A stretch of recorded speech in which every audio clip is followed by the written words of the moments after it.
अगर मुस्लिम वोट अब किसी की जागीर नहीं रहा, अगर सेक्युलर पार्टी का सबसे सुरक्षित समझा जाने वाला वोट बैंक दरकने लगे तो समझ लीजिए भारतीय राजनीति में बहुत बड़ा खेल शुरू हो चुका है।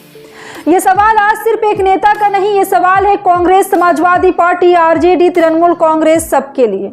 और इस सवाल के केंद्र में एक नाम बार बार उभर रहा है, असदुद्दीन ओवैसी। आज हम बात करेंगे कि ओवैसी ने कैसे सेकुलर पार्टी को मुस्लिम वोट बैंक के खेल से बाहर करना शुरू कर दिया है। जी हाँ, आपको बता दें कि यूपी और बंगाल अब एआईएमआईएम के लिए असली एसिड टेस्ट बन चुके हैं।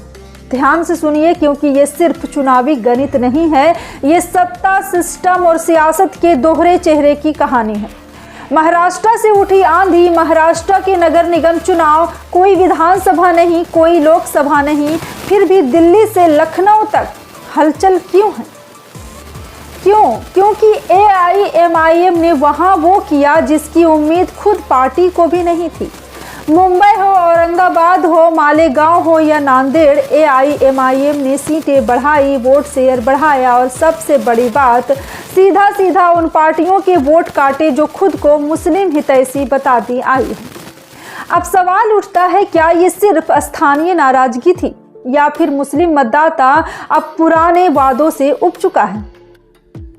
आप बताइए, क्या पिछले 30 सालों में, जी हाँ 30 सालों में मुसलमान की जिंदगी बदली या सिर्फ डर दिखाकर वोट लिया गया?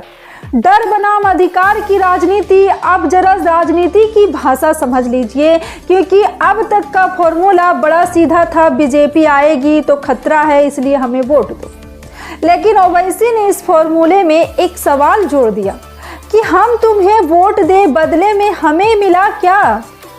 यही सवाल कांग्रेस को चुभता है, सपा को चुभता है, टीएमसी को चुभता है। क्यों? क्योंकि जवाब किसी के पास नहीं है।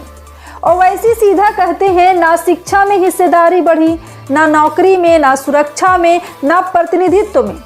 और यहीं से मुस्लिम वोटर डर से निकलकर हिसाब मांगने लगा। यूपी अखिलेश की मुश्किल क्यों बढ़ी? यूपी में अब बात करते हैं उत्तर प्रदेश की। यूपी जहां मुस्लिम वोट हमेशा से किंग मेकर रहा है, जहां सपा कांग्रेस का गठबंधन मुस्लिम वोट के भरोसे सांस लेता है। लेकिन सवाल है, क्या ये वोट अब बिना सवाल पूछे मिलेगा? ओवैसी ने यूपी में ज़्यादा सीटें नहीं जीती, ये सच है, लेकिन उन्होंने जो किया वो ज़्यादा खतरनाक है। उन्होंने सवाल खड़े किए, दलित, पिछड़े मुसलमान, पसमानदा मुस्लिम, इनसे बात की और पूछा कि आपकी हिस्सेदारी कहाँ है, आपका नेता कहाँ है? जी हाँ, आप खुद सोचिए, अगर कोई नेता आपसे सवाल पूछने की इजाज़त दे तो क्या आप हमेशा पुराने नारे सुनते रहेंगे? यही वजह है कि अखिलेश यादव खुलकर ओवैसी का विरोध करते दिखते हैं। जी हाँ, ओवैसी साहब। और क्योंकि डर ये है कि वोट बटा तो सत्ता गई। बंगाल में ममता बनर्जी का सबसे बड़ा इम्तहान है। आप चलिए बंगाल, ममता बनर्जी खुद को बंगाल में यानी बीजेपी के खिलाफ सबसे मजबूत दीवार बताती है। मुस्लिम वोट टीएमसी की रीढ़, लेकिन ओवैसी की एंट्री ने इस रीढ़ में दरार डालनी शुरू कर दी है। ओवैसी बीजेपी की बी टीम, ये सवाल क्यों उछलता है? अब एक बहुत बड़ा आरोप, जब भी ओवैसी आगे बढ़ते हैं तुरंत कहा जाता है ये बीजेपी की बी टीम है। लेकिन जरा रुकिए, अगर मुस्लिम वोट किसी एक पार्टी का गुलाम नहीं रहना चाहता तो क्या ये साजिश है? अगर कोई पार्टी सवाल पूछ रही है तो क्या ये साजिश है? किसी का बी टीम है तो क्या वो गद्दारी है? क्या लोकतंत्र में सवाल पूछने, विकल्प देना गुनाह है?